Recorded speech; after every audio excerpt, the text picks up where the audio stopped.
Hello students, welcome to my channel. तो आज के इस वीडियो में मैं आपके BA 4th semester English literature में आपका जो जयशंकर प्रसाद की एक पोएम है आंसू, उसका मोस्ट इम्पॉर्टेंट क्वेश्चन बताने वाली हूँ जो आपके एग्ज़ाम में पूछेगा। और बहुत सारे बच्चे ये कहते हैं कि मैम आंसू पर वीडियो अपलोड कर दीजिए, तो यह वीडियो आपके लिए बहुत इंपॉर्टेंट है क्योंकि ये जो क्वेश्चन मैं आपको बताने वाली हूँ ये आपके एग्ज़ाम में ज़रूर पूछा जाएगा क्योंकि ये बहुत इंपॉर्टेंट है। देखिए, क्वेश्चन आपका है डिस्क्राइब आंसू एज ए लिटरेचर।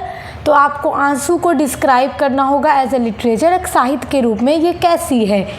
तो देखिए, इसका पूरा मैं डिटेल में आपको आंसर बताने वाली हूँ। यहाँ पर पूरा लॉन्ग सा एक मैंने इसका आंसर तैयार किया है।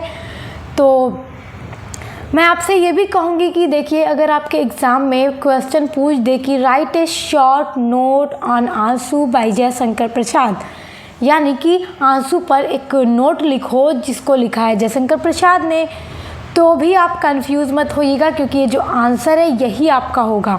क्वेश्चन किसी भी तरीके से पेपर में पूछ सकता है मगर आंसर यही सेम होगा। तो मैं आपसे ये बात और कहना चाहूँगी कि देखिए, लगभग सभी यूनिवर्सिटीज़ में अप्रैल से परीक्षाएं शुरू हो जाएंगी। 15 अप्रैल से तो कई सारी यूनिवर्सिटीज़ में शुरू हो रही हैं और अप्रैल के एंड में भी शुरू होंगी और ये सारा महीना आपका एग्ज़ाम में ही गुजर जाएगा। तो आप पढ़ाई करना शुरू कर दीजिए और आपके अदर जितने भी सब्जेक्ट हैं बीए 4 सेमेस्टर के, सभी पूरा क्लास तो मैं करवा ही चुकी हूँ और अब मैं लगातार आप लोगों के सभी सब्जेक्ट के मॉडल पेपर की वीडियोस चैनल पे अपलोड कर रही हूँ। तो आप लोग चैनल पर विज़िट ज़रूर कीजिए ताकि अपने आप हर सब्जेक्ट के वीडियोस को देखकर अपने एग्ज़ाम की तैयारी अच्छे तरीके से कर सकें। तो आइए अब पढ़ते हैं हम आज का ये जो वीडियो है, इसमें जो हमारा टॉपिक है आंसू के बारे में पढ़ लेते हैं। देखिए, अगर आपसे थीम भी पूछ दें आंसू की तो भी आप यही वीडियो में जो आंसर आपको दे रही हूँ यही लिख दीजिएगा क्योंकि इसमें मैंने पूरा थीम भी इसका बता दिया है। इस आंसर से आपके कई सारे क्वेश्चन के आंसर सॉल्व हो जाएंगे, इसलिए क्वेश्चन कई तरीके से पूछे तो परेशान होने की ज़रूरत बिल्कुल भी नहीं है। तो आपका आंसर है the work is a lyric composed in the form of independent couplets. देखिए, the work is a lyric, lyric मतलब क्या होता है, गीत होता है ना। तो ये एक पोएम है जिसको लिखा जयशंकर प्रसाद ने है। तो यह जो कृति है compose in the form of independent couplets. Couplets तो आप जानते ही हैं, दोहा को कहते हैं जो 2 लाइन का होता है। तो यह जो कृति है स्वतंत्र दोहे के रूप में रचित एक गीत है, यानी कि ये स्वतंत्र दोहे के रूप में लिखी गई एक कविता है, एक गीत है। Conventionally arrange as 4 lines stanza, और पारंपरिक रूप से 4 पंक्तियों के छंद के रूप में यह पोएम व्यवस्थित है। The principal theme of these stanzas is the separation of a lover from his beloved. The principal theme, जो मुख्य थीम है, जो विषय वस्तु है आंसू कविता की, ऑफ दिस स्टैंजाज, इसके जो स्टैंजाज हैं यानी कि इस पूरे कविता की जो थीम है, मुख्य जो थीम है, इज़ द सेपरेशन यानी अलगाव, ऑफ ए लवर एक प्रेमी का, फ्रॉम हिज बिलव्ड अपनी प्रेमिका से।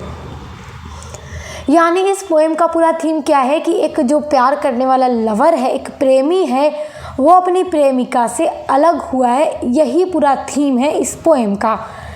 Although some of the verses portray the union of the lovers, हालांकि, although मतलब हालांकि, some of the verses, कुछ verses मतलब छंद, कुछ छंद portray the union of the lovers, जो चित्रित करते हैं, पोर्ट्रेट मतलब चित्रित करते हैं, दिखाते हैं, द यूनियन, मिलन, यूनियन मतलब इकट्ठा होना या मिलन होना, ऑफ द लवर्स प्रेमियों का। यानी कि ये पूरी पोएम तो यही दिखा रही है ना कि एक प्रेमी अपनी प्रेमिका से अलग हो रहा है और पूरी थीम यही है इस पोएम की। लेकिन कुछ छंद में ये भी हम देखते हैं कि जो प्रेमी है, प्रेमियों का जो मिलन है वो भी हम देख रहे हैं कि कहीं ना कहीं उनका मिलन भी दिखाया जा रहा है। Aansu are emotionally wrenched from the pining heart of a lover who seems to have been separated from his beloved। देखिए, ये जो कविता आंसू है, एक प्रेमी के दुखते दिल से भावात्मक रूप से आंसू बहते हैं। टू हैव बीन सेपरेटेड, जो अपनी प्रेमिका से अलग हो गया। सेपरेटेड मतलब अलग होना, यानी कि जब लवर अलग हो जाएगा जिसे वो बहुत ज़्यादा चाह रहा है तो उसकी आंखों से आंसू गिरेगा, वो उदास होगा, वो शोक मनाएगा। यही पूरी थीम है।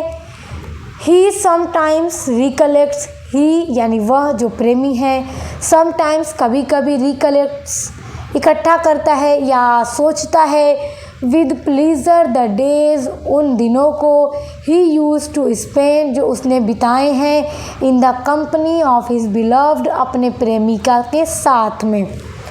यानी जो प्रेमी है कभी कभी उन दिनों को याद करके काफ़ी खुश होता है कि जो वक्त उसने अपने प्रेमिका के साथ बिताए हैं। क्योंकि जब भी कोई प्यार करने वाला होता है तो जब अपने गुजरे हुए वक्त को सोचता है कि उसने कितने अच्छे से उन सारे दिनों को गुजारा तो वो खुश होता है। और आज अगर वो अलग हो रहा है तो वो शोक मना रहा है, उदासी मना रहा है। तो देखिए ये जो आपका आंसर है, यहाँ तक एक पैराग्राफ में हमने पूरा बता दिया कि ये पोएम कैसी है। पूरा इसका लिटरेचर हमने बता दिया कि कितने ये लिरिक है, इंडिपेंडेंस कपलेट्स में लिखी गई है, इसकी थीम क्या है पूरा हमने देखा। तो थीम पूछ देगी तो आपको इसी तरह से पूरा यही लिख देना होगा। तो आप स्क्रीनशॉट कर लीजिए। पहला चेंज करके आपको लिखना है, Prasad is an emotional poet an expert artist in Hindi. देखिए प्रसाद जो थे एक इमोशनल पोएट थे। आप लोग देखिएगा हिंदी में इन्होंने इतने सारे इनकी कृतियाँ हैं कि ये हिंदी के छायावादी कवि में आते हैं, बहुत प्रसिद्ध हैं ये हिंदी साहित्य में। तो ये इमोशनल कवि हैं और एक्सपर्ट आर्टिस्ट हैं हिंदी साहित्य के। इफ़ समवन अगर कोई वांट्स टू सी देखना चाहता है this qualities in one composition, उनके इन सभी गुणों को एक ही रचना में, कंपोजिशन एक ही रचना में, यानी अगर कोई व्यक्ति ये देखना चाहता है सिर्फ एक ही रचना में कि जयशंकर प्रसाद हिंदी के कितने एक्सपर्ट आर्टिस्ट हैं, तो अगर ये कोई भी एक रचना में देखना चाहता है then he can be directed to study Aansu. तो उसे क्या करना चाहिए, एकदम डायरेक्ट पढ़ना चाहिए आंसू कविता को, क्योंकि ये कविता पढ़कर ही व्यक्ति को पता लग जाएगा कि जयशंकर प्रसाद कितने महान और ग्रेट आर्टिस्ट रहे हैं हिंदी साहित्य के। विनय मोहन शर्मा सेज, विनय मोहन शर्मा कहते हैं that Aansu is attractive for two main reason.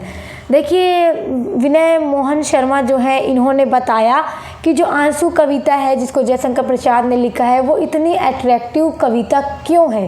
तो इसके लिए विनय मोहन शर्मा ने दो मेन रीज़न बताए हैं। पहला रीज़न बताया, the memory of love has been truly depicted, यानी कि प्रेम की जो स्मृति है वास्तव में इसमें पूरी तरह से चित्रित किया गया है। देखिए डिपिक्टेड मतलब होता है कि चित्रित करना। तो इसमें जयशंकर प्रसाद ने एक प्रेमी के यादों का पूरा बहुत अच्छे तरीके से वर्णन किया है। देखिए जो दूसरा मेन रीज़न है, the method of expression is exquisite, यानी जो वर्णन करने का, व्यक्त करने का जो तरीका है इज़ एक्सक्विजिट। एक्सक्विजिट मतलब होता है उत्कृष्ट होना या उत्तम होना। यहाँ पर अगर आपको ये वर्ड टफ लग रहा है तो यहाँ पर आप एक्सीलेंट भी लिख सकते हैं कि the method of expression is excellent, यानी कि वर्णन करने का जो तरीका है बहुत ही ज़्यादा एक्सीलेंट है, उत्तम है। नेक्स्ट देखिए, Aansu is the representative composition of the Chhayavad age. और आंसू जो रचना है जयशंकर प्रसाद की वो छायावादी युग की एक महान कृति है, याद रखिएगा।